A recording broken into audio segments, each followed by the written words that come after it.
예, 투자는 절제다 시간입니다. 국내외 선물시장 투자 전략 매일 들려드리고 있고요. 오늘도 절제 마스터 화상으로 연결해 보겠습니다. 안녕하세요. 네, 반갑습니다. 서울경제 시청자 여러분, 즐거운 금요일입니다. 절제 마스터 김인준입니다. 이번 주도 한 주 동안 고생을 하고 계신데요. 오늘도 해외 선물시장 투자 전략부터 먼저 좀 여쭤볼게요. 네, 알겠습니다. 해외 선물에 관해서 미국의 먼저 3대 지수를 좀 살펴봐야 될 것 같은데요. 어제 모두 미국의 3대 지수는 소폭 하락하였습니다. 아무래도 기업 실적이 기대치에 미치지 못하고 트래블럭스가 3.7%, 필립모리스가 1.7% 등 하락하면서 아무래도 지수 하락을 견인했고요. 또 트럼프 대통령의 트위터에 대해서 주변국들과 마찰을 일으키면서 아무래도 지수가 하락이 이어졌고요. 그 다음으로 찾아올 것은 미 연준에 대한 비판이 있었습니다. 아무래도 제롬 파월 의장이 전날 상원과 하원에서 경기 부양책에 대해서 아무래도 무역주의 반대 의견을 낸 것에 대한 불만으로 좀 보이고요. 또한 유럽연합에 대해서 세실리아 말씀토록 미 집행위원장이 자동차 관세 부과에 대해서 언급을 했습니다. 아무래도 우위를 서로 차지하게 한 협상으로 아무래도 비춰지고 있습니다. 또 보복 전체의 언급에 관해서 서로 간에 이제 협상을 차지하기 위한 자체로 보이는데요. 이것이 과연 세계 경기 침체의 신호탄인가, 이것은 좀 관망을 해봐야 될 부분입니다. 다음으로는 또 크루드 오일에 관해서 좀 언급을 드리고 싶은데요. 수급 시효에 대해서 좀 신호가 엇갈리면서 사우디에서 증산량을 증가시켰다는 부분에 대해서 모두 차익 매도 시장 물량이 좀 나왔습니다. 그래서 68불을 넘어서 69불을 향한 강한 돌파 상승 흐름이 나오지 못했었습니다. 그러면 지금 다음부터는 어떤 흐름이 이어질지 좀 관망을 해봐야 될 것 같고요. 종목별로 아무래도 저항 지지대를 확인해 보는 것이 좀 중요할 것 같습니다. 먼저 나스닥입니다.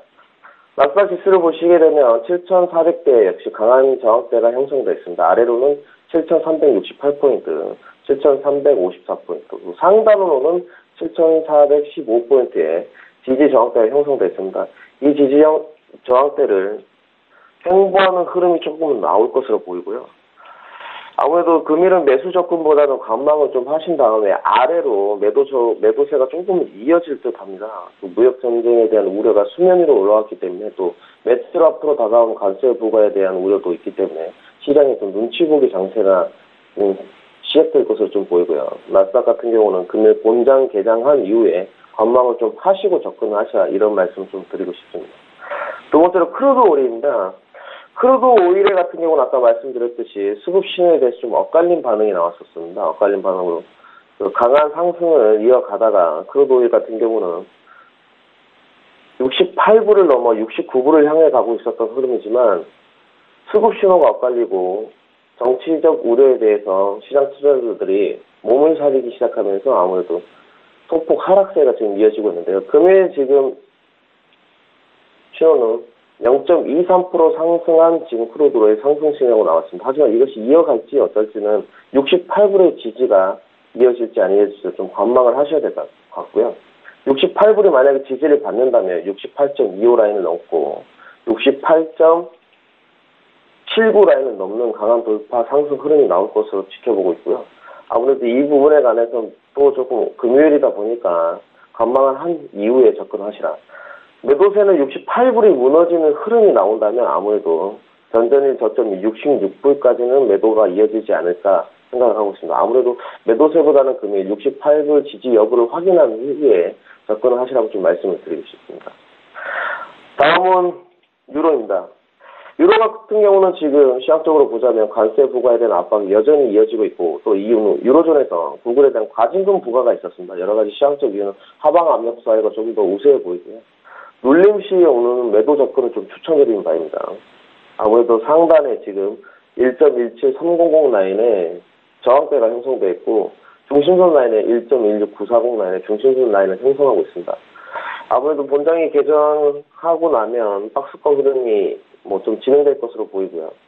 이 중심선 라인 밑으로 아무래도 하락을 했을 때 매도 접근을 좀 하시고요.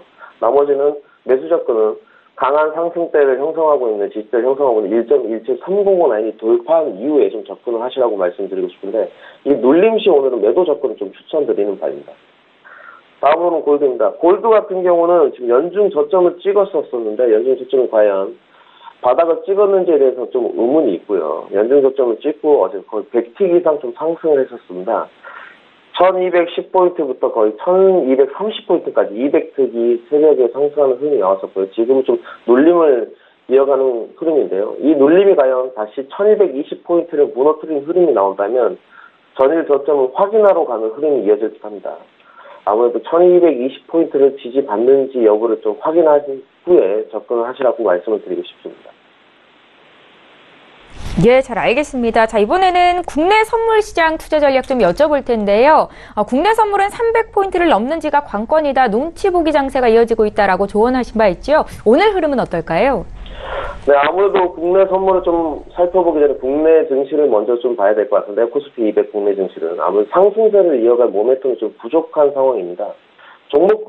종목군별로 좀 살펴보자면 뭐 자동차, 대외 소비세 인하도 있었지만 종목별로 그 쏠림 현상이 조금 지속되고 있는 상황입니다. 그렇기 때문에 국내 선물도 좀 시장은 먹구름이 좀 끼지 않았나 이런 판단을 내리고 있고요. 과연 전일 저점을 갱신하는 매도세 흐름이 나올지에 대해서 아무래도 좀 관망을 해봐야 될 것 같습니다.